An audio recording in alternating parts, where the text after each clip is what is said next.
एक मुस्लिम जिन्होंने अपना पूरा जीवन श्री कृष्ण की भक्ति में समर्पित कर दिया। आप इस स्थान पे हो, इस स्थान पे प्रभु स्वयं रसखान जी को दर्शन देने के लिए इसी स्थान पे आए थे। रसखान बाबा जब इस स्थान पे बैठे रहते थे रोते थे ढाबर के, प्रभु दर्शन दो दर्शन दो दर्शन दो, क्यों दर्शन नहीं दे रहे हो प्रभु? क्या मेरी इतनी खोट है कि मैं मुसलमान हूं इसलिए नहीं आ रहे हो प्रभु?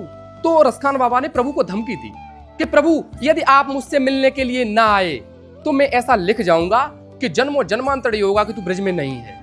लोग तेरा पाखंड मानेंगे, कोई भी समाधि स्थल पे आएगा वो यही कहेगा प्रभु ऐसा भेदभाव इन खान साहब से क्यों किया।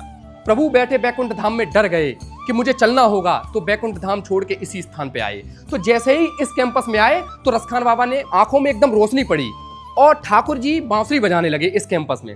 तो रसखान बाबा कहने लगे ऐसी बांसुरी की आवाज आज दिन तक इस कैंपस में नहीं बजी। क्या हुआ? क्या नंद का लाला इस स्थान पे आ गया है? प्रभु यदि तू आ गया है इस स्थान पे तो बांसुरी बजाते रहना, तो मैं कुछ लिख दे रहा हूं तो इतिहास में पढ़ा जाएगा। तो रसखान बाबा ने लास्ट में सवैया क्या लिखा था जब प्रभु इस स्थान पे कि सुनो गोकुल वासियों, सुनो मथुरा वासियों, तेरा लाला आ गया है, कानों में उंगली दे लो, मंद मंद बांसुरी की आवाज बज रही है। राधे राधे, स्वागत है आपका एक नई वीडियो में। तो आज मैं आप लोगों को श्री कृष्ण भगवान के एक ऐसे भक्त के बारे में बताने वाला हूं जिन्होंने मुस्लिम परिवार में जन्म लेने के बाद भी अपना पूरा जीवन श्री कृष्ण भगवान की भक्ति में समर्पित कर दिया। मैं बात कर रहा हूँ रसखान जी की, जिनका जन्म दिल्ली के एक मुस्लिम परिवार में हुआ था और वो श्री कृष्ण भगवान के एक अनन्य भक्त माने जाते हैं। तो अभी मैं हूँ गोकुल में और आपको उस स्थान पे लेके चलूंगा जो कि रमन रेती से पहले ही पड़ता है, जहाँ पे उनकी समाधि बनी हुई है। तो सामने है गोकुल बैराज, वहीं से आपको गोकुल में आना है और साइड में ही आप दर्शन कर सकते हो यमुना महारानी जी के। जल स्तर काफ़ी बढ़ गया है, जैसे बारिश शुरू होती है वैसे यमुना महारानी जी का जल स्तर काफ़ी बढ़ जाता है। और यहाँ साइड में घाट बनाए गए हैं, लोग दर्शन करने आते हैं, यहीं पे स्नान करते हैं और यहीं पे आप बोटिंग भी कर सकते हो। सामने जो घाट बना है इसका नाम ठकुरानी घाट है और ये आप गोकुल के दर्शन कर सकते हो। लेकिन ये नया गोकुल है, वो गोकुल नहीं है जहाँ श्री कृष्ण भगवान ने अपना बचपन बिताया था। तो चलिए अभी मैं आपको उस स्थान पे लेके चलता हूँ और वहाँ के दर्शन कराता हूँ और जानकारी देता हूँ। तो अभी हम जा रहे हैं उस स्थान पे, ये है गोकुल का प्रवेश द्वार और यहाँ से आपको दो मार्ग दिखेंगे। ये वाला मार्ग जाता है सीधे ठकुरानी घाट पे जहाँ मैंने आपको दर्शन कराए थे अभी, और ये वाला मार्ग सीधे अंदर गोकुल में जाता है। तो यहीं होके हमें उस स्थान के लिए जाना है। गोकुल वो स्थान है जहाँ श्री कृष्ण भगवान का बचपन बीता। मथुरा कंस की जेल में उन्होंने जन्म लिया, गोकुल में उनका बचपन बीता और यहीं पे उन्होंने अनेकों लीलाएं की हैं। तो सबसे ज़्यादा जो लीला हुई हैं गोकुल में हुई हैं और बहुत सारी ऐसी जगहें हैं कृष्ण भगवान की जहाँ उनकी लीला के दर्शन आज भी आपको होते हैं। तो अभी मैं जा रहा हूँ रमन रेती की साइड और रमन रेती से पहले ही पड़ता है वो स्थान। गोकुल से जैसे ही आप थोड़ा सा आगे आओगे तो आप आ जाओगे इस स्थान पे और सामने आपको दिख जाएगी रमन रेती और यहीं से आपको जाना है अंदर रसखान जी के समाधि स्थल पे। और रोड से जैसे ही आप थोड़ा सा अंदर आओगे आप आ जाओगे रसखान जी के समाधि स्थल पे और सामने आप देखोगे ये काफ़ी बड़ी पार्किंग बनाई गई है जहाँ पे आप अपनी कार और बाइक खड़ी कर सकते हो। काफ़ी बड़ी पार्किंग है ये। तो चलिए आपको रसखान जी के समाधि स्थल के दर्शन कराता हूँ। और साइड में ही यहाँ पे बोर्ड लगा है, यहाँ पे एक और समाधि भी है जिनका नाम है ताज बीबी। रसखान जी ये वाले हैं और ताज बीबी ये वाले हैं और यहाँ पे बोर्ड लगा है श्री कृष्ण भक्त रसखान जी। तो गाड़ी पार्किंग में खड़ी करने के बाद आप यहाँ से प्रवेश करोगे तो यहीं से शुरू होती है रसखान जी की समाधि स्थल और यहाँ पे भी रसखान जी के बारे में लिखा हुआ है। प्रवेश करते ही ये बोर्ड मिलेगा जहाँ पे आप उनके बारे में पढ़ सकते हो कि रसखान जी का जन्म कहाँ हुआ था और वो किस परिवार से थे। तो यहाँ पे उनकी सारी जानकारी लिखी है। रसखान जी को कवि रसखान जी के नाम से जाना जाता है और वो एक बहुत बड़े कवि भी थे। तो उनकी काफ़ी सारी कविताएं और दोहे यहाँ आपको हर एक जगह मिलेंगे। तो सबसे पहले आप यहाँ उनका पहला दोहा पढ़ सकते हो। रसखान जी का जन्म 16वीं शताब्दी के एक मुस्लिम पठान परिवार में दिल्ली में हुआ था। रसखान जी के दोहे आपको यहाँ पे हर जगह लिखे मिलेंगे। थोड़ा सा मिट गया ये और साइड में यहाँ बोर्ड लगा है जिसके माध्यम से आप आगे जा सकते हो। सबसे पहले जो है ताज बीबी उनकी जो समाधि स्थल बना है, फिर उसके बाद में रसखान जी की और यहाँ राजकीय संग्रहालय एक बना हुआ जहाँ पे रसखान जी की 9 से 10 मिनट की एक छोटी सी मूवी दिखाई जाती है, उसमें उनके बारे में बताया जाता है। और यहीं पे जलपान गृह भी बनाया गया है। ये वाला मार्ग जाता है रसखान जी की समाधि के लिए और यहाँ से जाओगे तो आप ताज बीबी की समाधि स्थल पे पहुँचोगे। तो पहले रसखान जी के समाधि स्थल पे चलते हैं। तो काफ़ी सुंदर इस जगह को बनाया गया है और यहीं पे आपको राधा रानी जी के चित्र के दर्शन हो जाते हैं। बहुत बड़ा स्थान है, चारों तरफ ऐसे पार्क बने हुए हैं तो बिल्कुल सामने ही रसखान जी का समाधि स्थल है और उनकी जानकारी हर एक जगह लिखी हुई है, तो आप पढ़ लेना। पहले रसखान जी की समाधि स्थल कैसे था और अभी के समय उसको थोड़ा सा अच्छा बना दिया गया है। तो पहले रसखान जी की समाधि थोड़ी सी अलग बनी हुई थी, अभी इसको नए तरीके से बनाया गया है।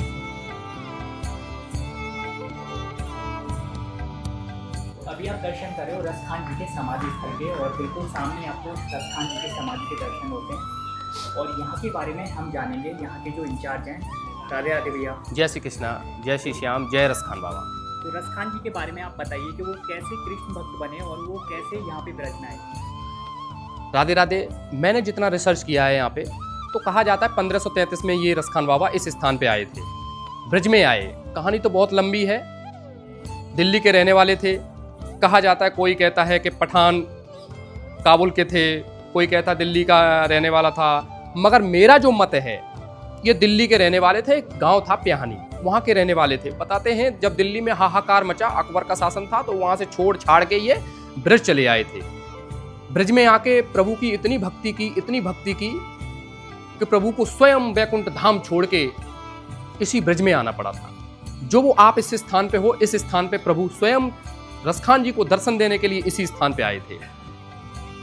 रसखान बाबा जब इस स्थान पे बैठे रहते थे, रोते थे ढा भर के, प्रभु दर्शन दो, दर्शन दो, दर्शन दो। क्यों दर्शन नहीं दे रहे हो प्रभु? क्या मेरी इतनी खोट है कि मैं मुसलमान हूं इसलिए नहीं आ रहे हो प्रभु? तो लास्ट में जब मरणोपरांत का समय हो गया रसखान बाबा का, तो रसखान बाबा ने प्रभु को धमकी दी कि प्रभु यदि आप मुझसे मिलने के लिए ना आए तो मैं ऐसा लिख जाऊंगा कि जन्मों जन्मांतर ये होगा कि तू ब्रज में नहीं है। लोग तेरा पाखंड मानेंगे। कोई भी समाधि स्थल पे आएगा वो यही कहेगा, प्रभु ऐसा भेदभाव इन खान साहब से क्यों किया, आपकी भक्ति की। तो प्रभु बैठे बैकुंठ धाम में डर गए कि मुझे चलना होगा, तो बैकुंठ धाम छोड़ के इसी स्थान पे आए। तो जैसे ही इस कैंपस में आए तो रसखान बाबा ने आंखों में एकदम रोशनी पड़ी और ठाकुर जी बांसुरी बजाने लगे इस कैंपस में।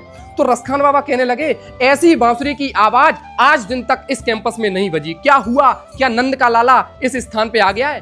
प्रभु यदि तू आ गया है इस स्थान पे तो बांसुरी बजाते रहना, तो मैं कुछ लिख दे रहा हूं, तो इतिहास में पढ़ा जाएगा। तो रसखान बाबा ने लास्ट में सवैया क्या लिखा था जब प्रभु इस स्थान पे, कि सुनो गोकुल वासियों, सुनो मथुरा वासियों, तेरा लाला आ गया है, कानों में उंगली दे लो, मंद मंद बांसुरी की आवाज बज रही है। तो रसखान बाबा ने लिखा है कि कानन दे अंगुली रहियो, जब वही मुरली धुने मंद बजे हैं, मोहनी तानन सोरस खान, अटा चढ़ी गोधन गए हैं तो गए हैं, तेरी कहाँ सी गरो ब्रज लोगने, तेरी कहाँ सी गरो ब्रज लोगने, काली को कितनो समझ है, मायरी बाकी मुस्कान समारे न जय है, न जय है, न जय है, मायरी बाकी मुस्कान समारे न जय है, न जय है, न जय है। तो जैसे ही बांसुरी की आवाज रसखान बाबा ने सुनी, वो सवैया लिख दिया।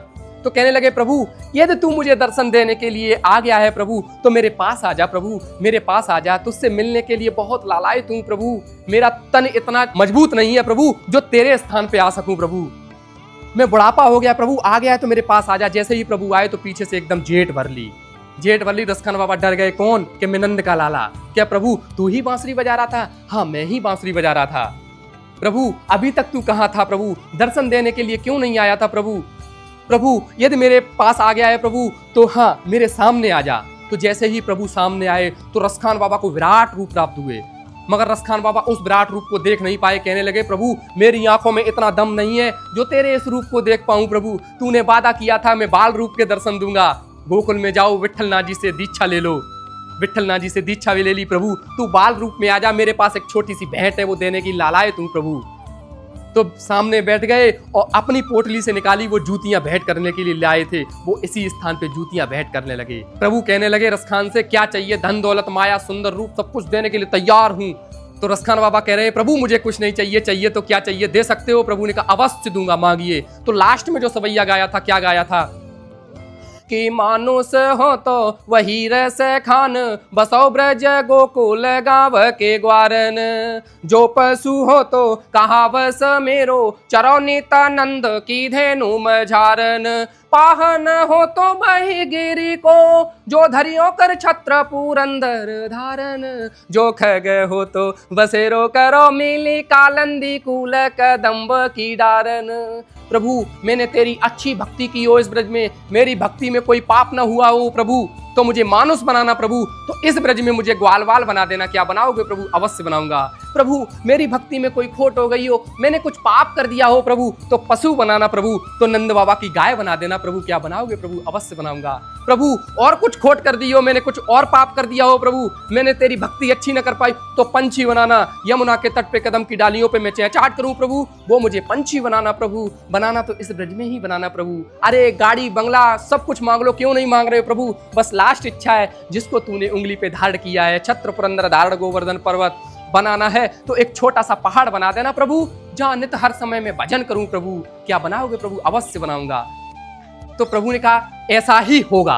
तो जैसे कहा ऐसा ही होगा, बस रसखान बाबा इसी स्थान पे विलीन हो गए। निकली आत्मा स्वयं प्रभु ने धारण की थी, बचा हुआ कंकाल स्वयं प्रभु ने अपने हाथों से इसी स्थान पे संस्कार किया और कहा कि जाइए सैयद इब्राहिम, आज से आप सैयद इब्राहिम नहीं हो, आज से आप रसखान हो, रसों की खान। आपने ब्रज में ऐसा रस डाला है कि जन्मों जन्मांतर आपकी इस धरा पे पूजा होती रहेगी, होती रहेगी, होती रहेगी। बोली कन्हैया लाल की जय। तो ये था रसखान जी के समाधि स्थल का पूरा वीडियो। तो आप लोग यहाँ पे आओ और दर्शन करिए कृष्ण भगवान के, उन अनन्य भक्त के जिन्होंने अपना जीवन श्री कृष्ण भगवान की भक्ति में समर्पित कर दिया।